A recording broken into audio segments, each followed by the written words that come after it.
ভাই দেখুন অবস্থা দেখুন সুতমানির টুকাইয়ের ভূতে টুকাই হালার করে হালা দেখুন ওই যে বড়ি খাইতেছে দেখুন সুতমানের টুকাই আসলে তাই করে বুঝছেন আসলে লাইলা খালারে 4 বছর খাইয়া সাইডে দিছে ও যে আরেক খালার লাগে দেখুন তামসা করতেছে খালারা যে কই পায়রা এটা খালারা যে কইতে আর মিলা আল্লাহ জানে ওই দেখুন টুকাইয়ের বাচ্চা নেশা খাওয়া শুরু করছে টুকাই তো নিশা খাইবই এটা তো বাস্তব লাগবে টুকাই আমরা জায়গা দিন না খালা আমরা মতো ছাড়ান দেখুন না দেশ এই যে দেখেন হ্যালো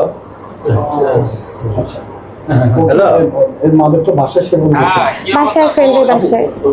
আপনি কই আমি বাসার সামনে কোন বাসা আমার বাসা এখানে ধরেন আপনার বাসা ওই যে আমি মুজাহিদ ভাইয়ের সাথে ও আমার ফোন থেকে অনেক কিছু প্রুফ নিয়ে নিয়েছে ভাই। আমি আপনাদেরকে অনেক কিছু দেখাতে পারতাম, বাট আমার ফোন থেকে অনেক কিছু নেওয়ার কারণে ও এখন আমাকে খারাপ বানাবে হয়তো বা আপনাদের সামনে আমার চরিত্র নিয়ে খারাপ কিছু করবে। আমি তো ভাই মায়ের খেয়ে আমি তো ভুক্তভোগী, আমি তো সংসার করতে চেয়েছি, আমি লাস্ট পর্যন্ত আমি পারিনি। না হলে আমার তো ভাইয়া মিডিয়ার সামনে এরকম আলোড়ন করে আমার তো ভিউ ব্যবসা না, আমি তো কোনো আইডি বানাচ্ছি না, আমি কোনো ভিডিও বানাচ্ছি না।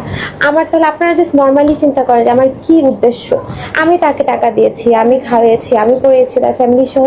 এবার আমি ঈদ করতে গেলাম, তাদের কোরবানির গরুটা পর্যন্ত আমি কিনে দিয়েছি। তো আমার তো কোনো ভিউ ব্যবসা ছিল না, আমার তো কোনো ইন্টেনশন ছিল না ভাইরাল হওয়ার, আমার কোনো আইডি নেই ভাইয়া।